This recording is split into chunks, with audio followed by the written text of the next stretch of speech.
Welcome to the deep dive. You know how this works.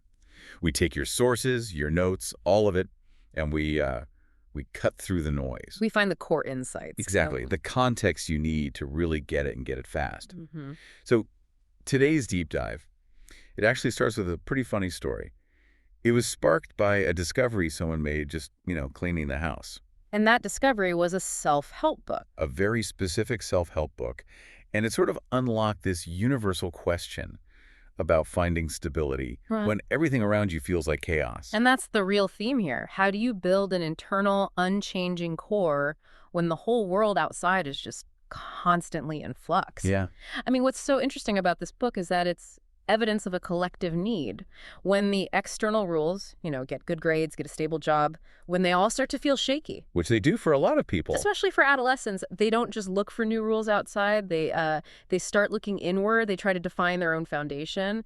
And that's exactly what we're going to talk about today, this search for self-defined stability. Mm-hmm. The title of the book, if you sort of translate the concept, is just fantastic. It's basically, outside voices are just reference. If you're unhappy, don't reference them. Which is such a powerful idea. It's radical, especially for a high school student. This idea that your own happiness gives you veto power over, your parents, your teachers. Any external advice. And you saw this firsthand. Your source material mentions this book was being read by your own high school-age daughter and her friends. Devoured. They were all reading it. Yeah. And that's when I realized, okay, this isn't just a trend. This is a generation trying to write its own operating manual. Precisely. And for you, the listener, this goes way beyond just teenage self-help. We're going to break down the philosophy of this book, and then we'll apply this really powerful 3-stage framework for how we internalize knowledge. How we turn rules into actual wisdom. Exactly. It's a blueprint for anyone trying to navigate complexity. Okay, let's do it. Let's unpack the core philosophy. The book is built around 5 big principles. We can call them the 5 don'ts. A new creed for self-management, really. It is. The first one is pretty straightforward. It's right there in the title. Don't be afraid. Right. It's basically giving you permission to ignore bad advice. If someone tells you goes against your own happiness, the book just says, discard it.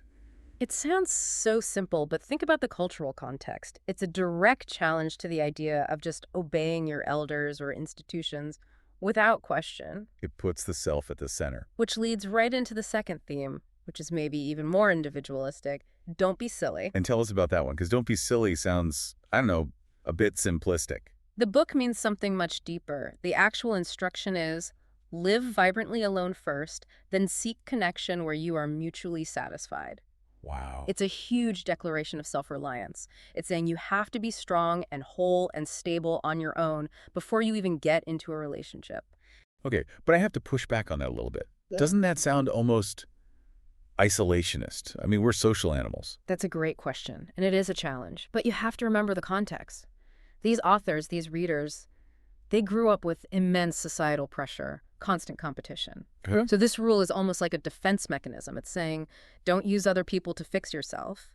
You build your stable core first, so you connect from a place of strength, not of need. That reframing helps. It makes a lot of sense. Now we get to the one that I found really interesting, especially for, career or life decisions. Theme 3, don't rush.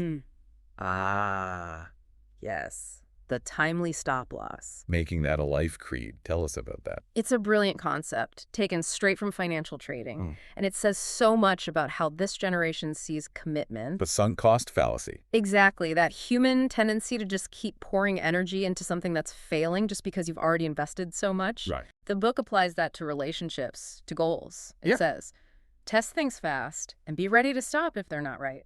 Cut your losses quickly. Isn't that just a fancy way of saying quit? What about resilience? What about grit? The idea of pushing through tough times.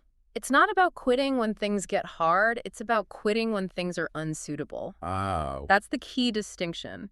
If there's friction but the goal is right, you persist. But if it's a fundamental mismatch with who you are, if it's making you miserable, then getting out quickly is the smart move. It's a tactical approach. In a world that changes this fast, sticking to the wrong plan is way riskier than changing course. That makes sense. Okay. Number 4, don't cause trouble. Or maybe don't joke around. The subtitle here really says it all. It does. To be happy, you don't have to be normal. I love that. It's pure anti-conformity. It's pushing back against all those external expectations. You have to look this way, follow that path. The book just says, look, trying to be normal by everyone else's definition is a recipe for misery. So prioritize your own unique joy. Your genuine joy. Yeah. Okay, and that brings us to the fifth and final one. Don't be emotional, or as the kids say, don't emo. Right, and we should clarify that term. Emo here isn't really about the music genre. Well, It's more about performative sadness, yeah. wallowing in self-pity, waiting for someone to come and rescue you. So what's the core message? It's incredibly direct. Life heals those who are willing to get better. Oh, that's powerful. It is. It's about taking ownership. You have to have that internal willingness to improve.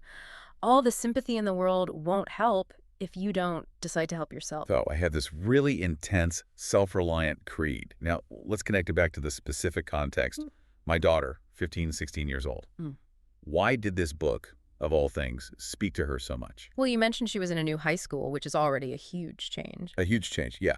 But the real trigger was that her old model for success had just failed. She didn't get into the high school she wanted. And that's the moment. When the old map doesn't work, you're lost. Failed expectations, a new, confusing social world that creates a profound need for an internal compass. An anchor. An anchor. And the fact that this whole series of books was so popular shows that this is a huge generational search for reliable guidance. They're looking for solid ground. And I'll admit, at first, as a parent, I was just confused. I saw her interests changing all the time. One day it's performance, the next it's something else entirely. Yeah. And I saw that as instability. You thought she was directionless. I did, and it caused a lot of friction between us. But then you pointed out in the source analysis that her reading this book was the key. Right. When you started reading it yourself, you realized those rapid shifts weren't instability, they were experiments. She was testing things. She was testing external ideas against her new internal rules. She was building her foundation. And once you got that, her goal was internal stability. The whole conversation changed. It did. It completely changed. Which brings us to, I think, the most powerful takeaway from this whole thing. A framework for how we all learn. How we internalize new ideas. Yes, the 3 stages of understanding. It's an old philosophical concept, but it applies perfectly here. Okay, walk us through it. Stage 1 is seeing a mountain is a mountain. A literal face. Exactly. You take a concept, like stop loss, and you apply it literally exactly as it's written in the book. The idea is clear, it's external, and you follow the instructions. But life isn't a manual. Reality hits. And that's stage 2. Seeing a mountain is not a mountain. This is the friction phase, the disillusionment. Right. You try to live vibrantly alone and you just feel lonely. Or you use stop loss and quit something right before a breakthrough.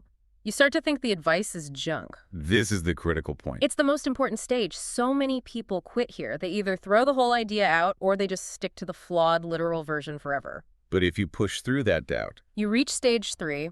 Seeing a mountain is a mountain again. so you're back where you started. It looks that way, but it's completely different. This is the integration phase. You're not just following the rule anymore. You've merged it with your own experience. You understand it from the inside out. You understand the mountain's structure, why it is the way it is. The rule isn't the book's anymore. It's yours. It has become part of your unchanging core. And watching my daughter get to that third stage, where she uses these ideas as a lens, not a script, that's when all the friction between us just disappeared. She's operating from her own stable center. And this whole process, it really isn't just about teenagers. It made me think about my own youth, around 15 to 20. I didn't have these books, but I was obsessed with detective novels. Arsène Lupin. I was just fascinated by the logic, the deduction. It's process. It's a process.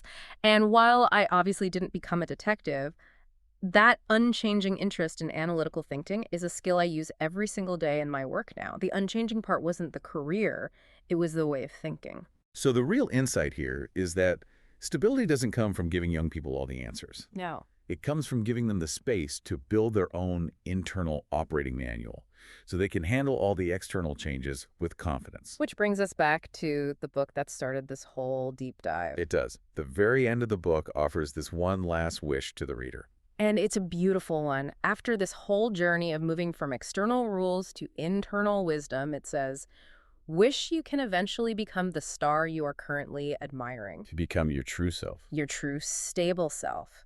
But the real kicker, the most profound definition of that unchanging core, is in the very last line. What does it say? It says, preserve your inner white and never be tainted by the world's affairs. Oh. So the truly unchanging thing isn't the 5 don'ts or any set of rules. It's maintaining that core integrity, that sincerity, your intrinsic self. And that really is a question for everyone, not just for one generation. So here's the final thought for you, our listener. If the outside world is always going to change, and we're all going to go through those 3 stages of learning with every new challenge, what is your inner white? What is that core part of you that you are absolutely unwilling to compromise, no matter what the world tells you? The people who have really thought about their answer to that question, they tend to live happier, more centered lives. We hope this deep dive has given you plenty to think about. Thanks for listening. We'll see you next time.